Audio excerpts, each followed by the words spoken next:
I just met the strangest lady. She seemed pretty nice.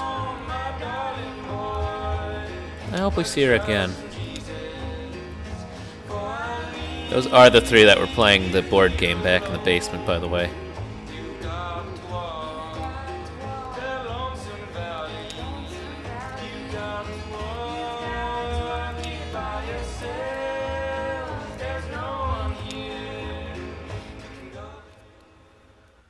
I'm gonna make a quick detour.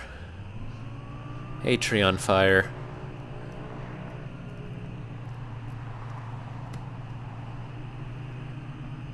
Gotta admit, driving with the keys, less fun than I thought it would be. Although I can still drive with the mouse too. I think I'm gonna do that now. Act 1, Scene 3. Aqueous Oils.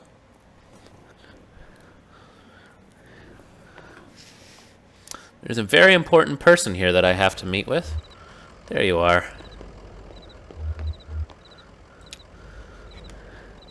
Man with a large pair of antlers slung over his shoulder is speaking with Joseph.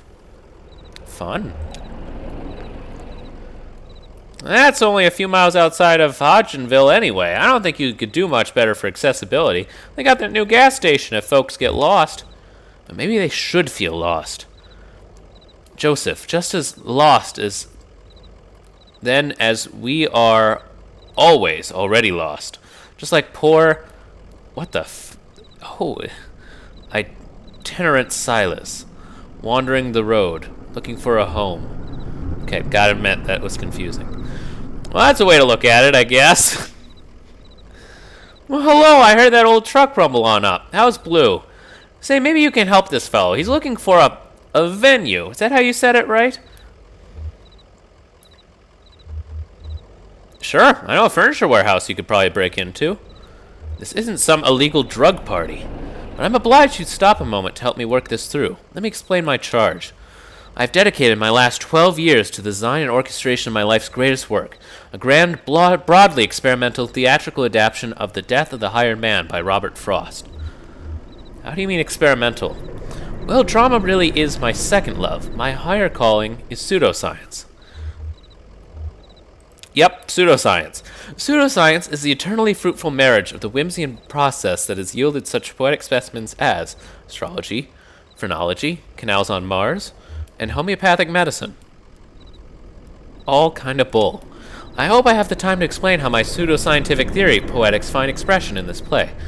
But now I'm in a delirious rush. The event is to be performed tomorrow morning, just before dawn. But, in the spirit of tragedy, our venue fell through at the last moment. Been out all day driving the highways, looking for a replacement, eyes fastened to the landscape, like a hawk scouring the field. So like a hawk, in fact, that I failed to keep an eye on my gas meter. I'm here waiting for the tow truck to bring my car so I can get back at the task. Well, I don't mind keeping an eye out for a spot. I'm on a drive anyway. If you have the attention to spare, I'd be grateful. Somewhere outdoors. Somewhere intimate. Somewhere tragic. Okay. See if we can't find a spot. No, we're good.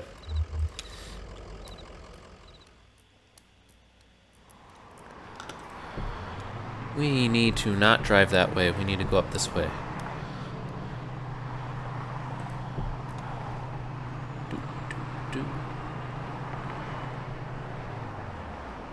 Oh, hey, that's the artificial limb factory.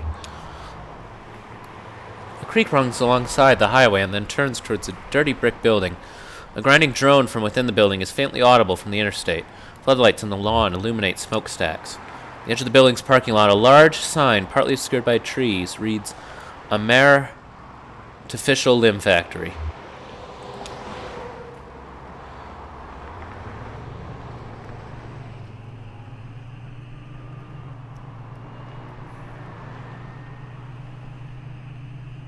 I need to read the book, don't I?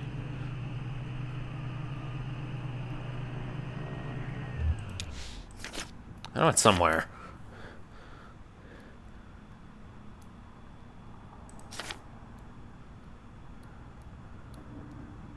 Oh, sorry, that was the 0. Dang it.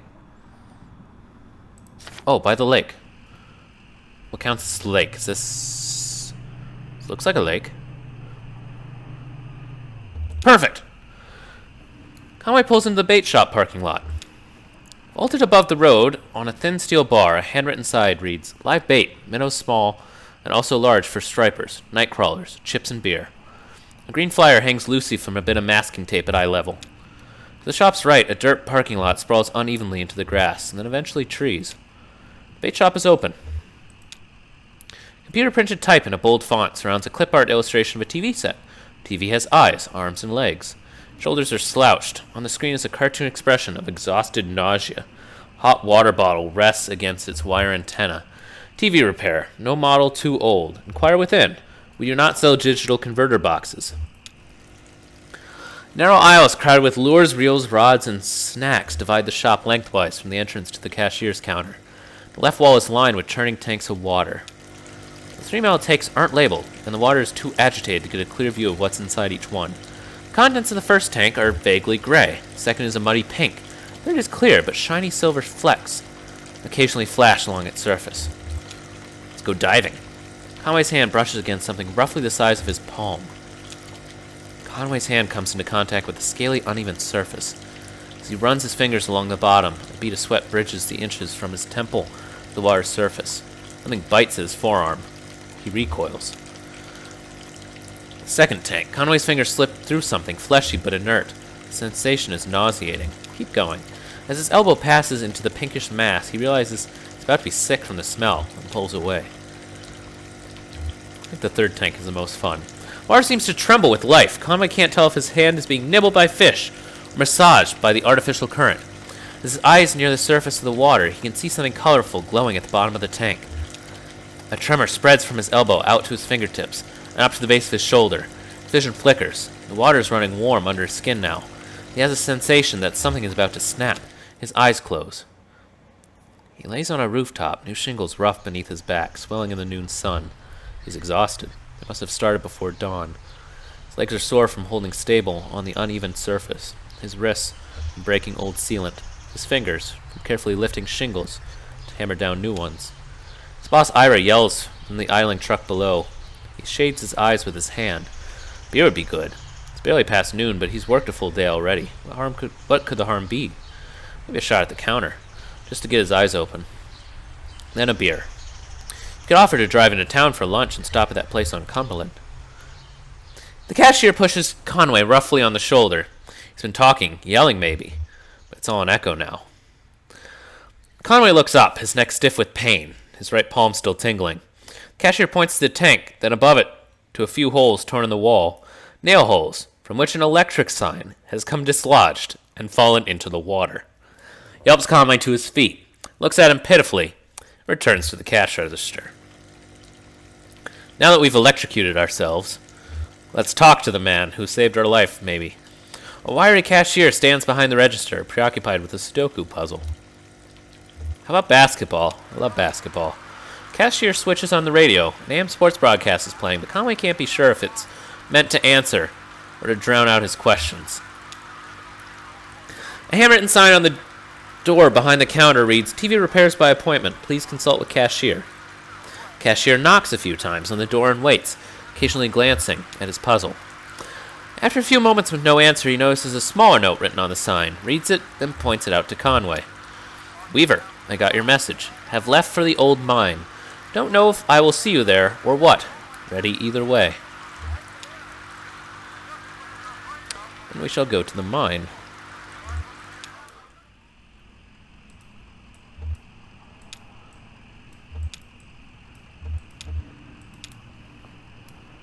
Except, do I know where the mine is?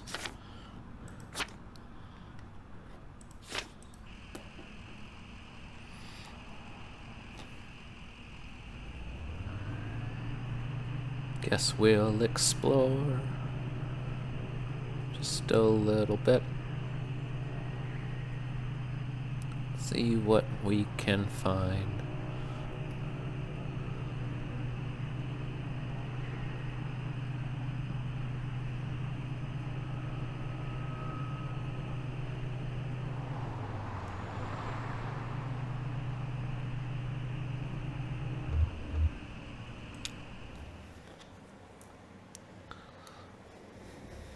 Act 1, Scene 4. Elkhorn Valley.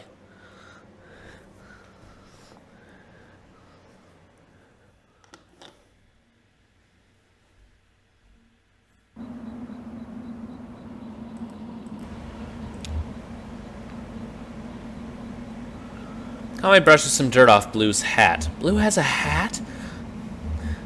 How's it going, Blue? Hey, you got something on your hat. Did you pick that up on the road?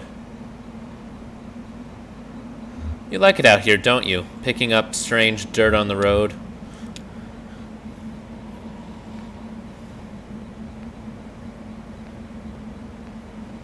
Huh, looks kind of spooky.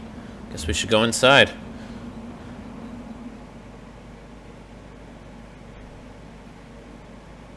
Act 1, Scene 5. Elkhorn Mine.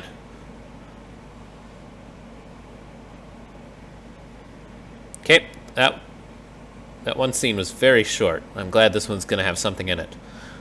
Shannon speaks into the large brick cell phone held up to her ear. Oh, hey, we're Shannon now. Yeah, it kind of is an emergency. Something inaudible. I guess he can't kick me out for another week or two. Yes, and I appreciate that, but... forget it. Bye.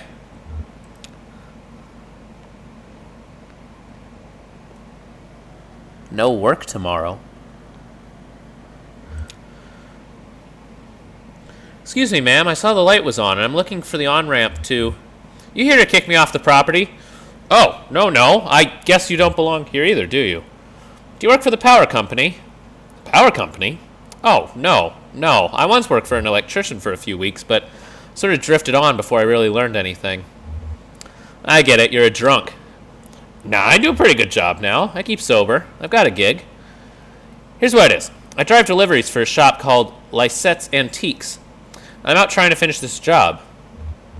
You're making a delivery to the mine? Oh, no. I have a delivery for 5 Dogwood Drive, and I can't remember ever seeing that address before. Now, I heard I need to take a highway called the Zero. So I met this young lady named of Weaver Marquez, and she sent me this way, so here I am. Uncommon kind of place for an on-ramp, but that's what it's been like so far, anyway, with... What? Weaver Marquez, do you know her? So you saw her. Tonight. I know Weaver, she's my cousin. I'm Shannon Marquez. She's a ghost. You have a ghost sister. Oh, you're the one who fixes televisions.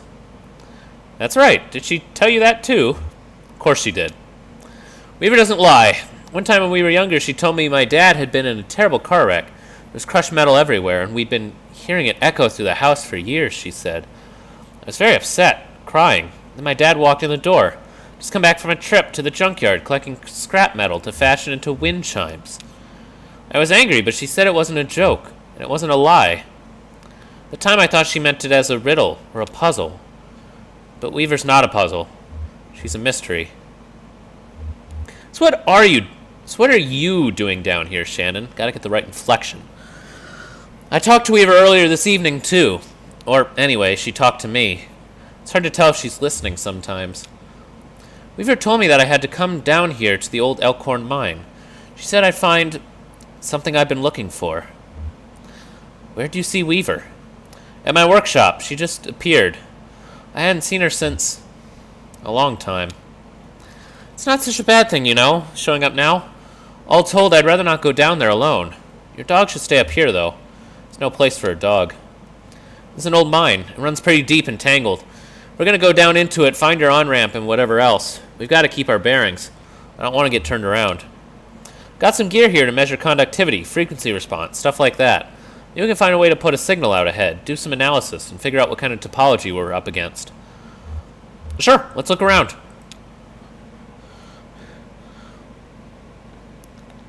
Okay. Conway again. That works.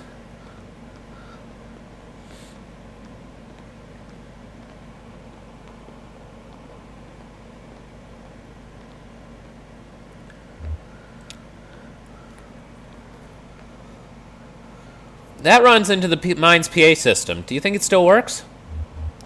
Only one way to find out. All right, give it a whirl. Is anybody down there? Nothing. Oh, there's no power. Yeah, okay. Even when this old mine was up and running, it was tricky to keep stuff powered. You know, the miners used to have to pay just to run the fans and the lights. Yeah, they got paid in these shitty plastic tokens. Cool script, you know? If you want to run the fans for a bit to clear the air up, well, you have to put a token in. The frick, that's usually what, like, a gumball's supposed to come out, not fan service. I'm not wrong, but okay, anyway. My parents used to work here. So did Weaver's parents. I guess a lot of folks' parents worked here. Can we power it up? I bet we just have to free up some power for the PA system. Everything is rationed. Here, set up that lamp of yours, and I'll go unplug these ceiling lights. Conway fidgets with the change in his pocket. That's what I'd do. I heard the speakers back here crackle a bit. It's on now, right? Try saying something into the mouthpiece. Well, okay, I hear you. We need to measure the echo delay time and figure out how deep the tunnels run. Just make some noises into the mouthpiece. I do that a lot. Okay, let's make more noises.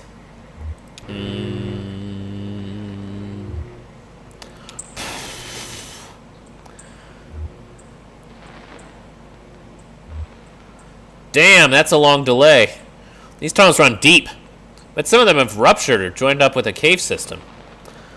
Alright, I set up my spectrum analyzers. Just say something into the mouthpiece so we can get a sense for how narrow the mine tunnels are. Don't be shy, just say anything that comes into your head. Tell me a story about something. Or, what do you have for breakfast today? Here's a story. I used to work doing roof repair. We even fixed up a church roof once. Seemed like a big project, but doable. But then a thunderstorm hit, and it was too late anyhow. Got it. Looks like the tunnels are pretty cramped. Yeah, low ceilings. Hope you're ready to stoop a bit. You're probably used to it. One more test. We just need to know if the air is breathable, or if it's too thin or too dense. Just sit real close to the mouthpiece and breathe. Measure the resonance of your breath with the air in the tunnels. Just try to relax. Try to breathe naturally.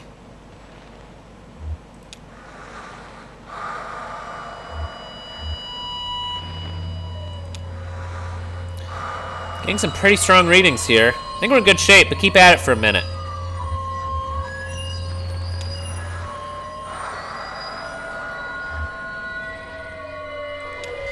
Uh-oh.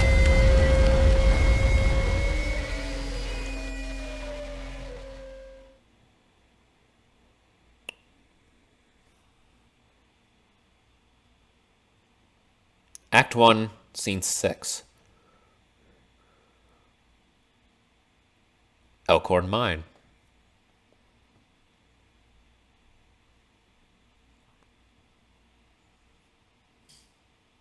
Jesus, are you alright? What the hell? My leg is stuck. Shit. Okay, I'm gonna pull you out. We have to get you out of here. Oh, there you go. Okay. Are you hurt? Can you put any weight on that leg? It's all messed up. Here, let's get you onto the tram. There you go. Now let's see if this thing still has power. Well, okay. There's some luck, right? Should be able to ride this tram right out of one of the auxiliary exits, if there are any. I think there are. What about the on-ramp? We'll just find the exit and then figure out what to do from there. That's our first priority. So the controls are over on your side. Let's get moving.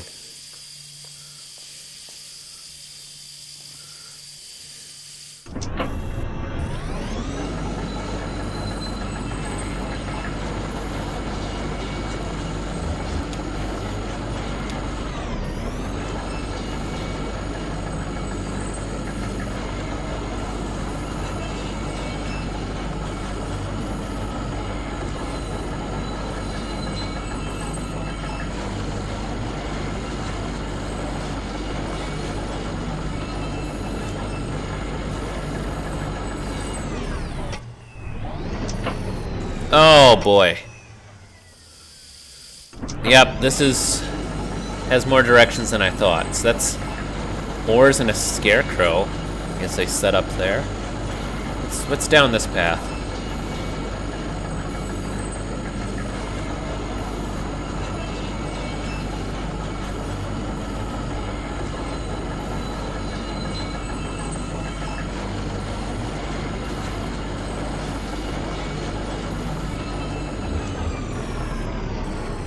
Wait, already? Oh, okay. I'm gonna make a note that the oars take us to where we need to go. But unless that's a fake exit.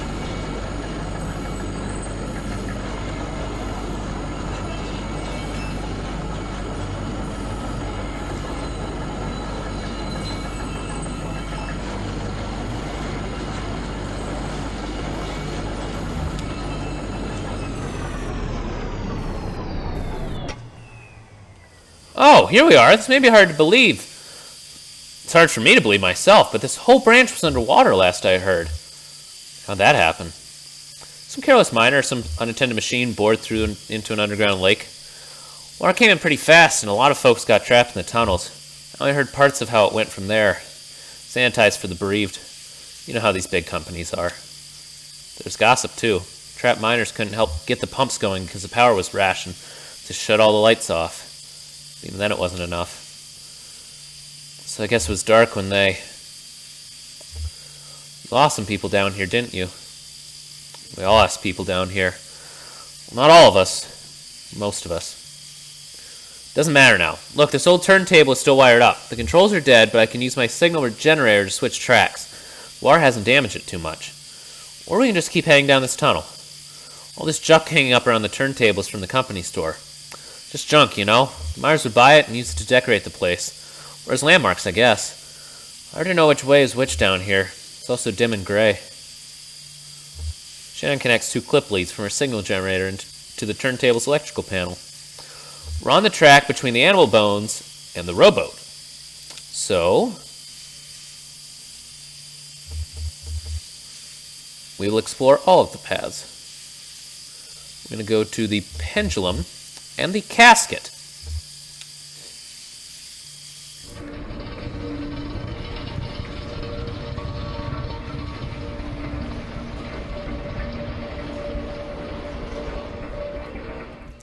So it's basically it's three lines intersecting in the middle. We're just gonna keep gonna head down each of these paths and see what we can find.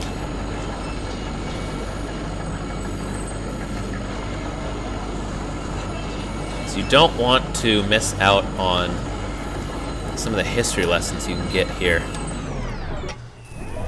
A dusty reel-to-reel tape player stashed beneath the track, loaded with tape and star for power.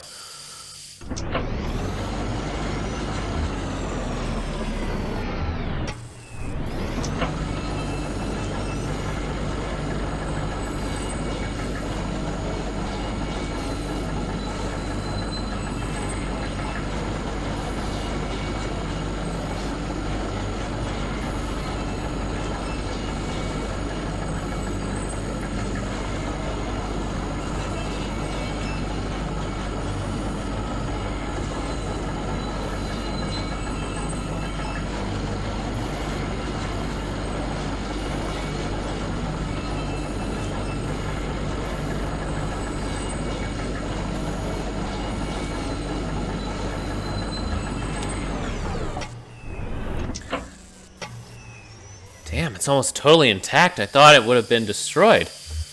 What is this place? It's a recording studio, basically. Kind of thrown together, but... This mine was active. A couple of folk music archivists spent time here recording miner songs. Really academic ivory tower types. None of the miners really talked to them much. So they stayed at the margins, observed, took notes. Then sometimes they get someone on a lunch break to sing into their microphone. And I guess the power company got some kind of interest in the project and gave the archivists some coal script tokens to pay the miners with for their songs.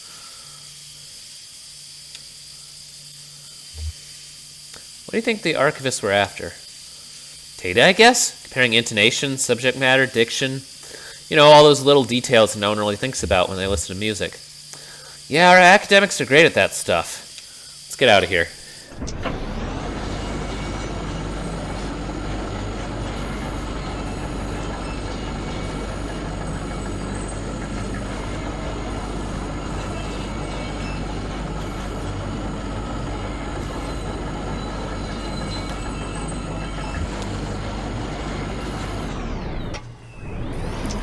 The next stop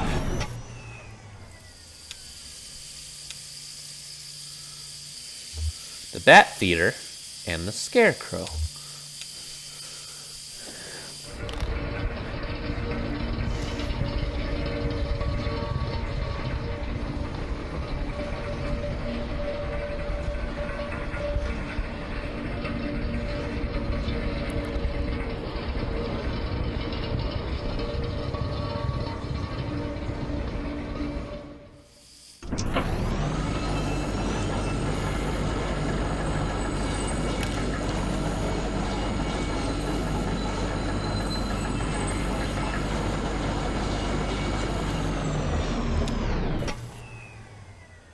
Tracks are all messed up here. This tram isn't going to go any further. I wonder what's down that tunnel.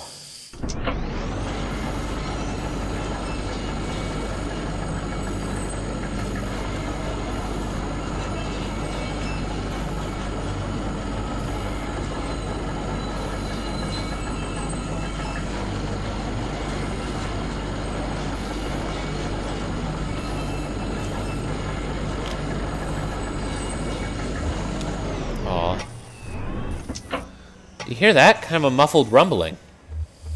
Maybe we're near water? Could be. There's an underground lake around here years ago. Guess that's why they stopped digging so abruptly here.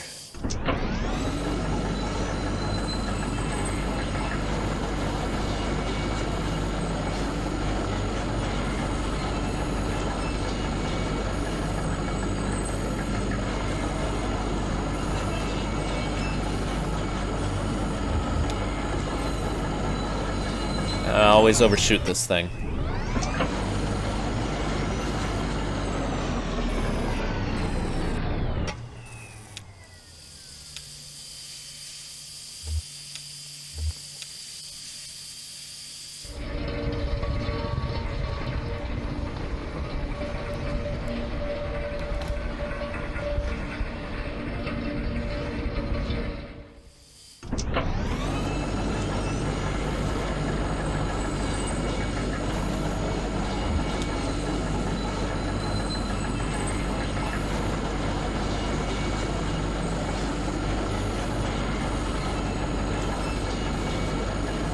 I see why you want to turn off the light.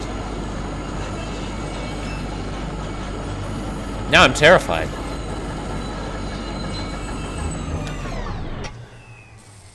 Thank God. Okay.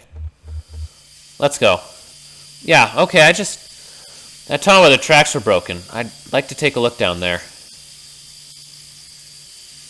If you wait for me here, I'll just go take another look around. Sure. Okay, I'll be right here.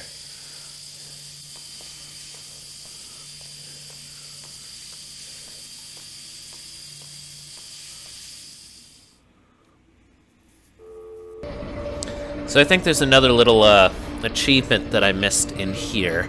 And so I'm on the bat feeder and the scarecrow. And if I go all the way right...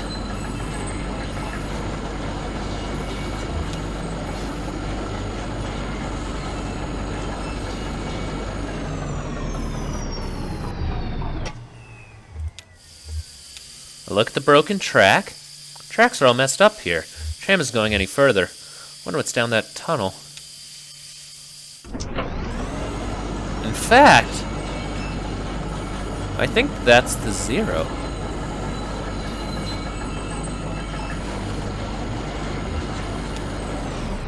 Now if I go to...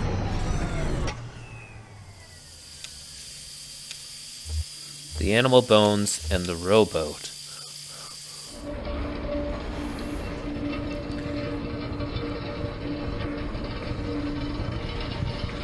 We're just doing a little sequence here.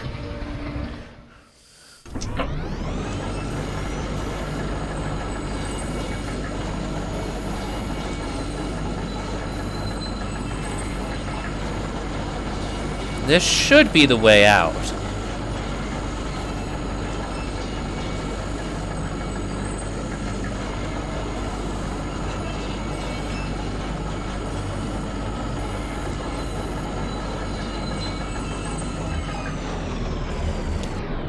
We can talk about the... Thank God. Okay.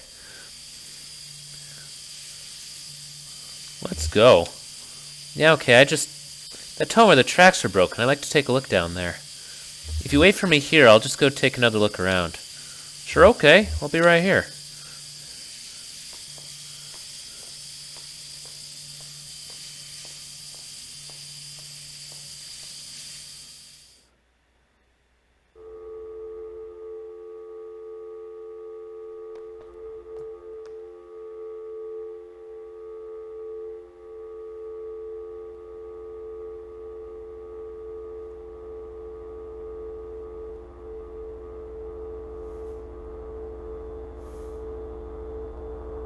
She sees us.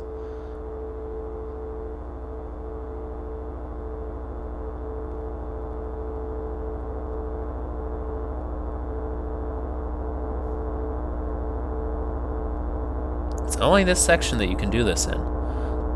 Okay, now that hurt.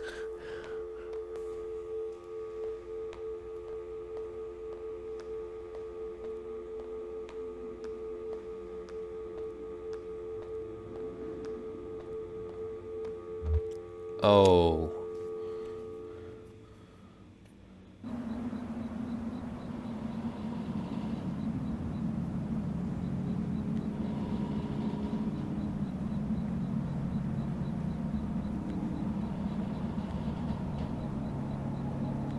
Conway's looking a little worse for wear.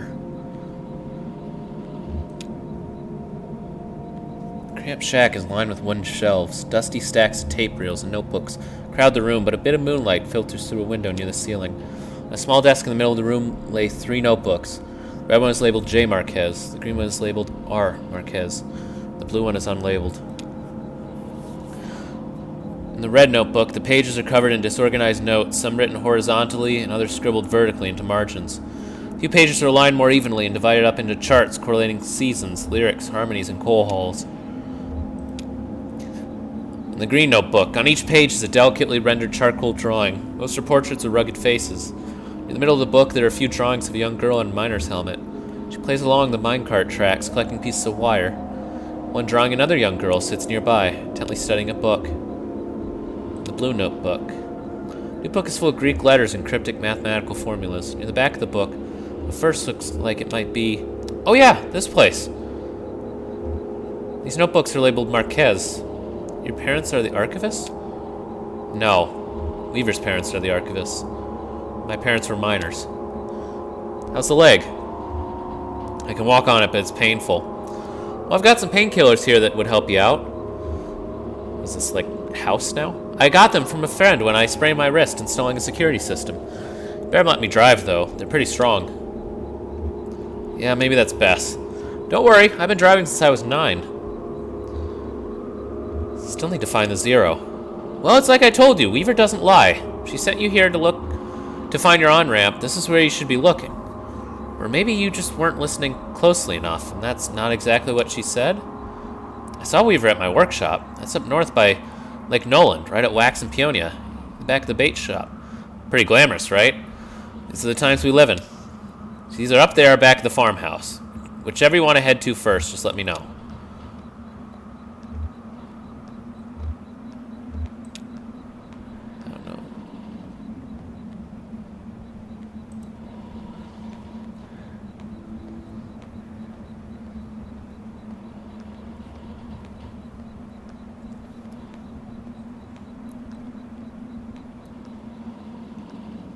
Sats Antiques. I guess this is your truck? This is my truck.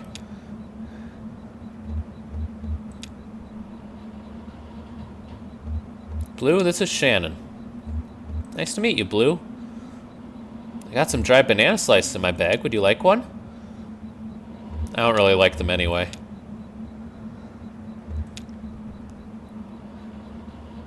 Conway moves on.